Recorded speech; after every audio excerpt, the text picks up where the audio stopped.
Are you tired of Cinderella and her glass slipper? Well, here's something different. Once upon a time, there was a girl named Ella who lived with her family. She, her mom, and her dad owned a sewing shop, and every day they would make clothes for the people of the kingdom. But one day, Ella's mother fell ill, and despite her and her father's attempts, she soon died. And Ella's father, desperate for a wife, married again, this time to a wicked stepmother and her daughters. Ella didn't like her new family, but she had to accept it. One day, when Ella's father was out shopping for cloth, he got sick, and he too died. Now, Ella had to live alone with her stepfamily, and was her cruel stepfamily. She was treated terribly. She had to do all their chores and didn't get to live in as much luxury as they did. But Ella had a passion. She loved to sew. And whenever she was feeling down, she'd take out her needle, thread, and some old dresses and start to sew. Her stepfamily soon found out about her talent, and her stepmother declared her the family seamstress. Ella was forced to make their dresses, which are usually very fancy and complicated. But Ella didn't mind, for she was able to sew and she liked it. There was an upcoming ball that the prince had set up.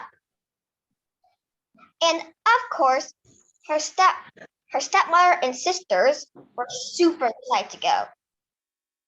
Ella wanted to go too, but her stepmother didn't allow her. So Ella struck a deal. She would make their dresses for the ball. If they were satisfactory enough, then she would be allowed to go. If not, she'd be treated as she was. Her stepfamily eagerly agreed, wanting to see Ella being treated worse.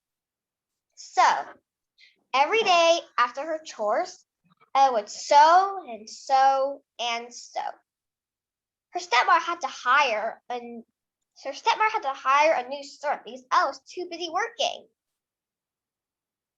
On the night before the ball, Ella presented the dresses she made. Her stepfamily were amazed at her work, but they refused to let her go. As she watched their carriage leave, Ella sobbed and sobbed and sobbed. Suddenly, her fairy godmother appeared. She gave Ella a beautiful new dress and told her the spell would break at midnight. But she forgot one little thing: the shoes. Ella's shoes were still the old brown, dirty shoes she always wore. At the ball, the prince greeted and inspected each and every lady, but could not find the one. And right before the big dance of the night, a problem sprung up. The prince had a hole in his jacket. He was mortified. How would he dance now? Ella, seeing this, quickly came over, took out her needle and thread that she always had, and sewed the hole good as new. The prince was surprised at her talent. He thought nobody in the kingdom could sew like Ella. And when their eyes met, it was love at first sight. Ella and the prince danced the rest of the ball away. But then the clock struck midnight, and Ella had to go. She ran away from the prince and out of the castle. But when she was going down the steps, a piece of scrap cloth fell from her pocket. She tripped, and her shoe fell off. But Ella had no time to go get it. She had to go. When the prince caught up, Ella was already gone. But when he saw her shoe, he decided that was all he needed to find the mystery girl. Back at Ella and her stepfamily's house, there was a knock on the door. It was the prince and his servants. They had come to try a shoe on Ella's stepsister. Ella's first stepsister tried to put her feet into the shoe, Her feet was too big. Ella's second sister nearly ripped the shoe. Ella, who was secretly watching from her bedroom, came down quickly. And sewed the hole back to normal.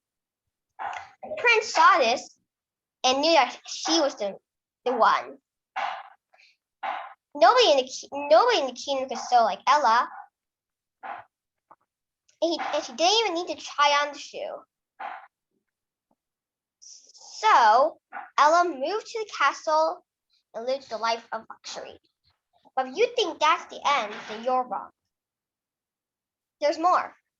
One day, the prince discovered that his seamstress was retiring. She was too old to do any more work. Prince didn't know what to do.